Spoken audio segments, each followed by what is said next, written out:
আসসালামু আলাইকুম ওয়া রাহমাতুল্লাহ। প্রিয় দর্শক, সূরা ইখলাস পড়ে বৃদ্ধা আঙ্গুলের মধ্যে বৃদ্ধা আঙ্গুলের মধ্যে ফু দিলে কি হয়? হ্যাঁ প্রিয় দর্শক, সে বিষয়টি আজকে আপনাদের সাথে আলোচনা করব। অত্যন্ত গুরুত্বপূর্ণ এবং দামি আমল। আপনি এই আমলটি করে যে কাউকে বাধ্য করতে পারবেন, যে আপনার কথা শুনে না তাকে আপনার কথা শুনতে পারবেন, যে আপনার জন্য আপনার মন অনুকূল না তাকে আপনার অনুকূল করতে পারবেন যে কাউকে। এই জন্য আপনি ভিডিওটা সম্পূর্ণ দেখুন। কিভাবে করতে হবে সম্পূর্ণ আলোচনা ভিডিওর মধ্যে আলোচনা করব। প্রিয় দর্শক, সেই বিষয়টা আলোচনা শুরু করার পূর্বে আপনাদের কাছে একটা রিকোয়েস্ট, যারা আমার এই চ্যানেলের মধ্যে নতুন আছেন অবশ্যই চ্যানেলটি সাবস্ক্রাইব করে পাশে থাকা বেল আইকনটি বাজিয়ে দেবেন। প্রিয় দর্শক, কী বলেছি? সূরা ইখলাস পড়ে বৃদ্ধা আঙ্গুলের মধ্যে ফু দিলে কী হয়? প্রিয় দর্শক, সে আমলটি করার আগে সর্বপ্রথম আপনাকে উজু করে নিতে হবে, পবিত্র হয়ে নিতে হবে, পবিত্রতা অর্জন করে নিতে হবে। কারণ একটি গুরুত্বপূর্ণ আমল আপনি করতে যাচ্ছেন, এই জন্য পবিত্র হয়ে গুরুত্বপূর্ণ আমল করেন। কারণ এই আমলটা করার পর আল্লাহ পাক রব্বুল আলামিনের কাছে গ্রহণযোগ্যতা যেন বেশি হয়ে যায়, এই জন্য পবিত্র হয়ে আপনি আমলটি করবেন। কারণ স্বয়ং আল্লাহ পাক রব্বুল আলামিন পবিত্র, আর পবিত্রতাকে পছন্দ করেন।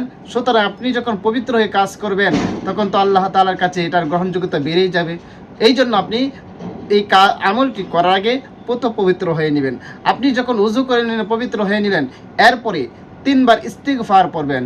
আস্তাগফিরুল্লাহ রাব্বি মিন কুল্লি যামবি ওয়া আতুবু ইলাইহি লা হাওলা ওয়ালা কুওয়াতা ইল্লা বিল্লাহি আলিয়্যিল আযীম।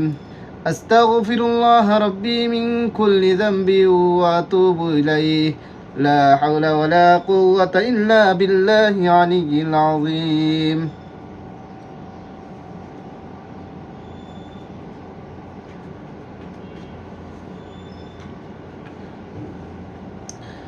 أستغفر الله ربي من كل ذنب وأتوب إليه لا حول ولا قوة إلا بالله العلي العظيم. أستغفر الله ربي من كل ذنب وأتوب إليه لا حول ولا قوة إلا بالله العلي العظيم. এরপর আপনি 3 বার যে কোনো দুরূদ শরীফ পড়েন, আপনি পড়ে নেবেন, তবে দুরূদ ইব্রাহিম পড়ে নেওয়াটাই ভালো। اللهم صل على محمد وعلى آل محمد كما صليت على إبراهيم وعلى آل إبراهيم إنك حميد مجيد. اللهم بارك على محمد وعلى آل محمد كما باركت على إبراهيم وعلى آل إبراهيم ইন্নাকা হামিদুম মাজিদ। প্রিয় দর্শক, এরকম ভাবে 3 বার ইস্তিগফার এবং 3 বার দুরূদ শরীফ পড়ার পর এরপর আপনি পড়বেন আউযু বিল্লাহি মিনাশ শাইতানির রাজীম বিসমিল্লাহির রহমানির রহিম কুল হুয়াল্লাহু আহাদ আল্লাহুস সামাদ লাম ইয়ালিদ ওয়া লাম ইউলাদ ওয়ালাম ইয়াকুল লাহু কুফুয়ান আহাদ। এরকম ভাবে এই যে বৃদ্ধাঙ্গুলে দম করার ফু বা দম করার পর এটাকে এইভাবে চাপ দিয়ে ধরবেন। আবারও পড়বেন বিসমিল্লাহির রহমানির রহিম কুল হুয়াল্লাহু আহাদ আল্লাহুস সামাদ লাম ইয়ালিদ ওয়া লাম ইউলাদ ওয়ালাম ইয়াকুল লাহু কুফুয়ান আহাদ।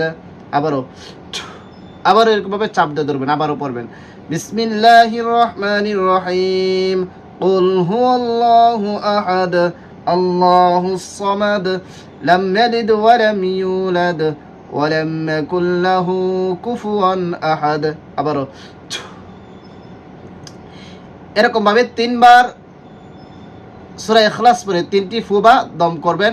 এরপর আবারও 3 বার যে কোনো দুরূদ শরীফ পড়েন, আপনি পড়ে নেবেন। আল্লাহুম্মা সাল্লি আলা মুহাম্মাদি ওয়া আলা আলি মুহাম্মাদ কামা সাল্লাইতা আলা ইব্রাহিম ওয়া আলা আলি ইব্রাহিম ইন্নাকা হামিদুম মাজিদ। আল্লাহুম্মা বারিক আলা মুহাম্মাদি ওয়া আলা আলি মুহাম্মাদ কামা বারাকতা আলা ইব্রাহিম ওয়া আলা আলি ইব্রাহিম ইন্নাকা হামিদুম মাজিদ। এরকম ভাবে 3 বার দুরূদ শরীফ পড়ে নেবেন। প্রিয় দর্শক, আপনি 3বার ইস্তিগফার, 3বার দুরূদ শরীফ, 3বার সূরা ইখলাস পড়ে বৃদ্ধাঙ্গুল ফু দিলেন, আবার 3বার দুরূদ শরীফ পড়ে নিলেন। এখন এটা কেন করলেন, এটা করলে কি হবে? প্রিয় দর্শক, সেটাই এখন জানবো। প্রিয় দর্শক, এভাবে যদি আপনি আমল করতে পারেন, আপনি যে কাউকে বাধ্য করতে পারবেন। আপনার স্ত্রী যদি আপনার অবাধ্য হয়ে যায়, আপনার স্ত্রীকে বাধ্য করতে পারবেন। আপনার স্বামী যদি আপনার অবাধ্য হয়ে যায়, আপনার স্বামীকে আপনি বাধ্য করতে পারবেন। আপনার সন্তান যদি আপনার অবাধ্য হয়ে যায়, সেই সন্তানকে আপনি বাধ্য করতে পারবেন।